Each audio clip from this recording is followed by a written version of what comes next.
For more on what Musk's takeover could look like for content moderation, let's bring in Suzanne Nossel. She is the CEO of PEN America, an organization that works to defend free expression and human rights. Thanks for joining us. So Elon Musk has really been all over the map in terms of projecting what Twitter may look like. I think he just said the other day that he wants it to be a warm and welcoming place for everyone, right. Which is like, I don't know. It's a major departure from what Twitter is right now.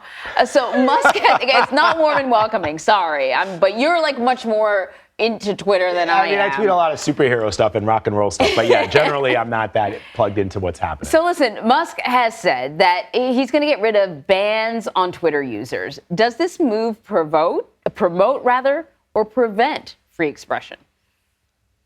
You know, it's complicated. Musk has said he wants to make Twitter a forum for open discourse. He wants to empower voices that have been silenced on the platform. That could be a positive thing. Twitter is an important arena for free speech. People all over the world use Twitter to get the word out, to report on human rights violations, to have debate, to hold their governments accountable. So doubling down on that could be a positive thing. But if he thinks it can just be open season, that you don't need any rules, that there are no voices that should be left off the platform because they spew hate or disinformation, if what he's talking about is getting rid of all content moderation, that is not going to be a forum for discourse, for persuasion, for actual give and take. That is going to be the hellscape that he described in his email to advertisers yesterday. So it really depends. Is Elon going to listen? Is he going to learn? Is he going to immerse himself in what it takes to run a platform that actually might embody some of the attributes that he claims to want? Suzanne, you make an excellent point. And one of the things that I think people, either for those that are cheering this move or those who are worried by it, is an understanding of what it means to actually run a company like this. And what I mean by that is it's been reported by the Washington Post and others that he plans to cut staff significantly. I saw one number in the Washington Post indicating that he planned to cut staff by some 75%. He has denied that, but you've already seen, according to some reports, some of the actions he's taken with top-level executives. So the question becomes the institutional knowledge that is lost by laying off these employees who, in the case, for example, of what do they call it, the Trust and Safety Committee, these are the individuals that look at the information that is on Twitter and decide whether or not it is misinformation, whether or not it is harmful. I understand that there are some people that say, who are these individuals to be the arbiters of that, right? Yeah, so some people don't think they're doing such a great job. That's true, but I could also see what a bare bones team might do. For example, allow outside law enforcement access to information of people who are dissidents in foreign countries. For example, if a foreign entity says, hey, I want this information about who is posting anonymously about what's going on in Iran, and somebody who's not familiar with the institutional knowledge of the employees that they've put into place provides that information. Or child abuse materials, sex trafficking materials, pornography, all sorts of things that for now have been blocked on Twitter could be lost.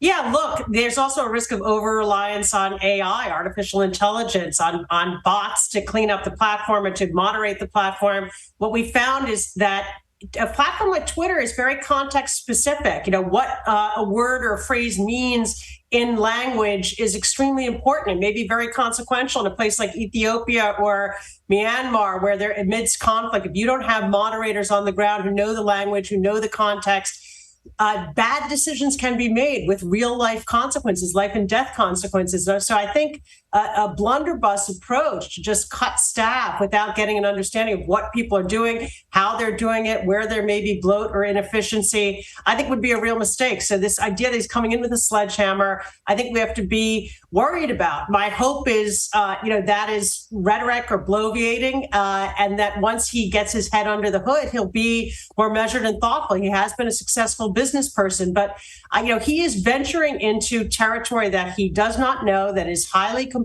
where There are real world consequences, particularly in conflict situations for marginalized and vulnerable groups. And so to not take the time to get your arms around that before you go in and slash and remake a business, I think could be incredibly dangerous. The message yesterday to advertisers suggests maybe a note of caution that he's reliant on his revenue streams, that if the platform does become a cesspool, that the revenue will dry up, advertisers will turn away. They're already very leery of this deal. And so maybe that induces a measure of restraint in Musk and how he goes about this.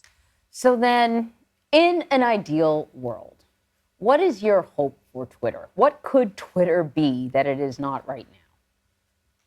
Look, Twitter has become our de facto public square where so much of our discourse on politics and society takes place.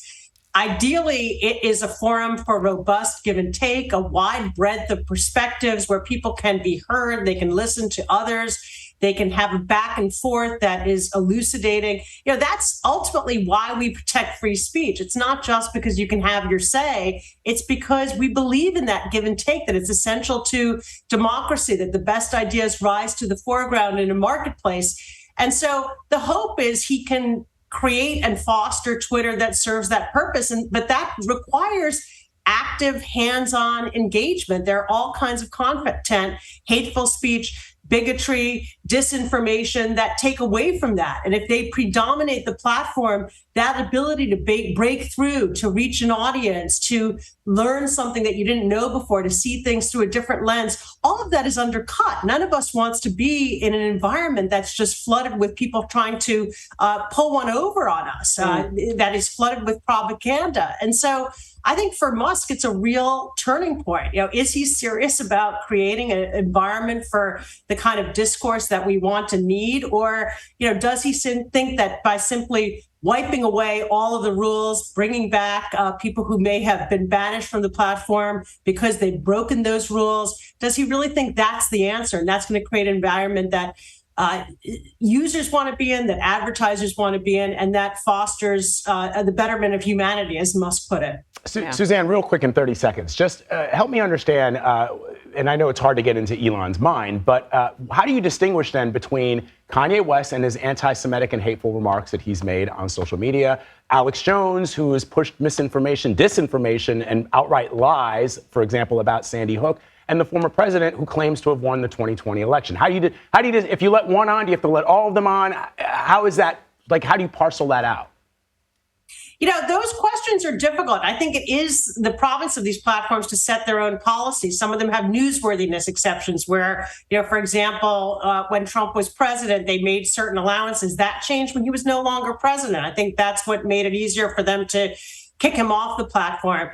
I do think questions of consistency certainly will come up. I think that's one of Musk's main motivations, that he thinks conservative speech has been treated unfairly. The studies have not borne that out. And I think if he goes too far in the other direction to elevate and amplify conservative voices, including voices of disinformation, I think people are going to turn their backs on the platform. So it's a delicate balance that he's going to have to strike. All right, Suzanne Nossel, thank you very, very much. Really important information. We appreciate it.